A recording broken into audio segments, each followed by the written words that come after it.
Hi everyone, welcome back to the Bong academy YouTube channel. আমি তোমাদের সৌমেন দা।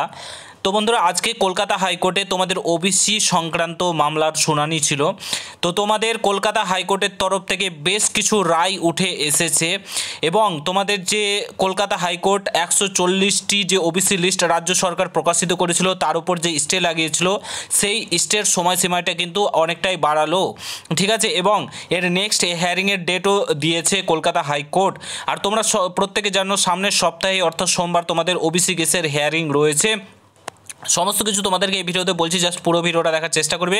চ্যানেলে যদি নতুন হও অবশ্যই চ্যানেলটাকে সাবস্ক্রাইব করে পাশে থাকা বেল আইকনটাকে প্রেস করে দেবে। যখন আমি নতুন ভিডিও আপলোড করবো তার নোটিফিকেশন সর্বপ্রথম পেতে অবশ্যই চ্যানেলটাকে সাবস্ক্রাইব করে দেবে। অন স্ক্রিন তোমরা দেখতে পাচ্ছ রাজ্যের ওবিসির নতুন তালিকার ওপর স্থগিতাদেশ দিয়েছিল কলকাতা হাইকোর্ট।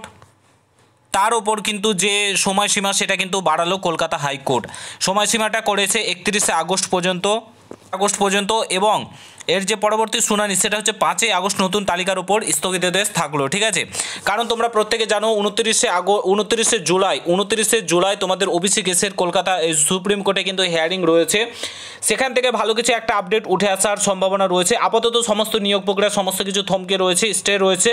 তো তোমাদের সুপ্রিম কোর্টে আগামী 29শে জুলাই ওবিসি কেসের আশা করি ফাইনাল হিয়ারিং হতে চলেছে। হ্যাঁ, তোমরা ঠিক শুনেছো, ওবিসি কেসের ফাইনাল হিয়ারিং আগামী 29শে জুলাই হতে পারে, সোমবার মন্ডেতে, ঠিক আছে, হওয়ার পসিবিলিটি রয়েছে। তো কলকাতা হাইকোর্ট সেই দিকে তাকিয়ে কিন্তু আপাতত 5ই আগস্ট পর্যন্ত স্টে রাখলো সমস্ত কিছু। তোমাদের 140টি যে জনজাতির ওপর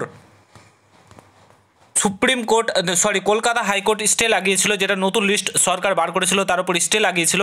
তো সেটারও কেস এসএলপি কিন্তু সুপ্রিম কোর্টে 29শে জুলাই রয়েছে, অর্থাৎ মূল কেস এবং এসএলপি দুটোই হবে আগামী 29শে জুলাই। সেখানেই কিন্তু ফাইনাল একটা হিয়ারিং হতে পারে বলে সম্ভাবনা রয়েছে।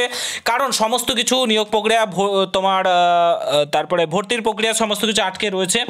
তো আপাতত 29শে জুলাই এর ফাইনাল হিয়ারিং সুপ্রিম কোর্টে হওয়ার পসিবিলিটি রয়েছে। দেখা যাক কতদূর কী হয়। আর যদি 29শে জুলাই তোমাদের ফাইনাল হিয়ারিং হয়ে যায় তো এক্সামগুলো পুজোর পরেই কিন্তু কমপ্লিট করে দেবে রাজ্য সরকার, অর্থাৎ WBPRB বোর্ড, পুলিশ থেকে শুরু করে সমস্ত এক্সামগুলো কিন্তু কমপ্লিট করতে পারে বলে মনে করা হচ্ছে, ঠিক আছে।